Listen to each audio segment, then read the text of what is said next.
My name is Frank Dixon. My name's Rick Scott. And the eagle didn't fly away? I don't think so. Not yet. No, we feed him pretty well. I have the conditional the terms here of the loan. If you want to speak first to the history of it, or and the Well, your wishes. I've owned that eagle for just 30 years now. Wow. The artist is unknown, and I'd love for the county to be able to find out who did that work. There is some indication that it may have been the work of Native Americans from the New York, northern Pennsylvania area, who were known for their carvings of American eagles. There's no markings on that eagle anywhere that would indicate who the artist would be, so that's an unknown situation. Where did you get it? I bought it in an antique shop in Lancaster on, I think that's North King Street.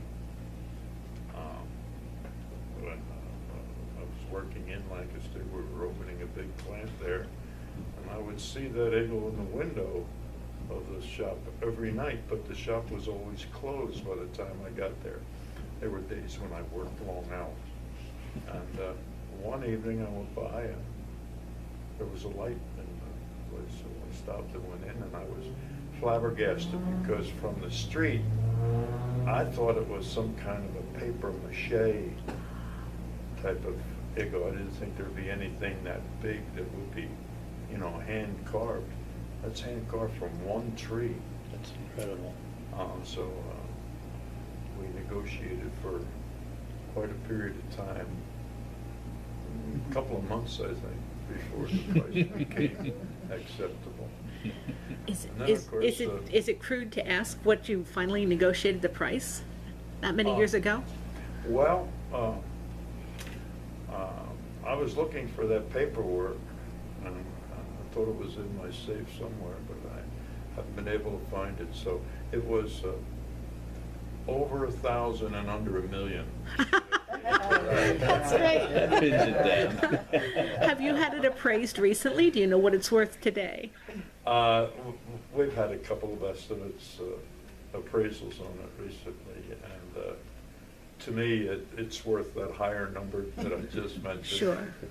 But I had numbers anywhere from $20,000 to $50,000.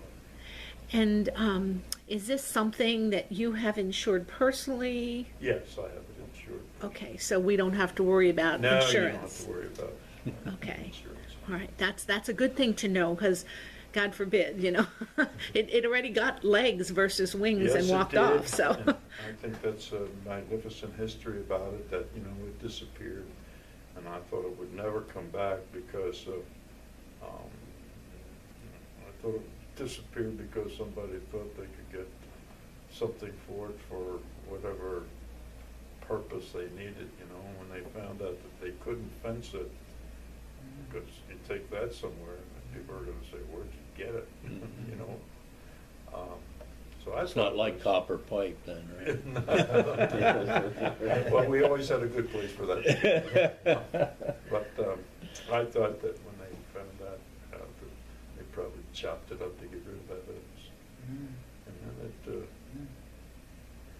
when it reappeared, it was strange. It was only out in public for about an hour, and 3 people saw that eagle and recognized it as my eagle.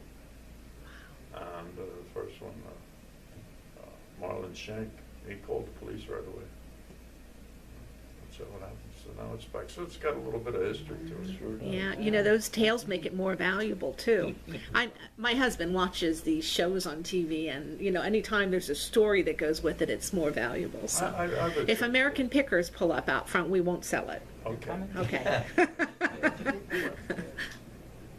It's not that easy to move. It weighs, what's it, 220? It weighs 220. It weighs 220 pounds. And, you know, getting it in and out of here and through the doors and Right.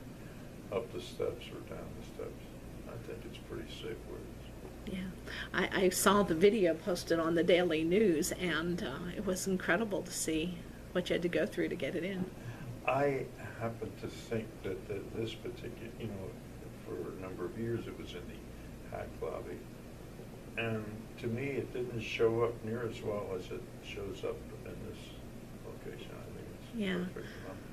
I hope you people were pleased because I wanted to be there a long period of time. Well, Lady Liberty has some friendship now. She was awfully lonely out there before. Jamie, did you want to read the agreement? It's very short. Sure. These are conditions for the loan of the Dixon Foundation. The Dixon Foundation intends to loan for an indefinite period the hand-carved wood life-size sculpting of a North American golden eagle for display in the main lobby of the Lebanon County Courthouse. It is understood that there will be no alterations for any reason to the sculpting without the permission of the Dixon Foundation. The county is to maintain a sign instructing the public that viewers must not touch the eagle. At its sole discretion and with proper notice, the Dixon Foundation may remove the eagle. At the request of the county, the Dixon Foundation will promptly remove the eagle. And there's a condition, that's, it was a live tree at one time, and sometimes conditions of wood could change, and I or you wouldn't want anything in the lobby that would be not presentable. So if that would happen. Understood. But I think it's perfect there. I would agree. It's beautiful, really. Thank you very much. I want to make a motion so we have something officially on the records. All right, I make a motion that we accept the agreement for the presentation of the eagle in the lobby as presented. And I'll second that motion with gratefulness for the opportunity. All in favor say aye. Aye. Opposed, same sign. Motion carries. Thank you both.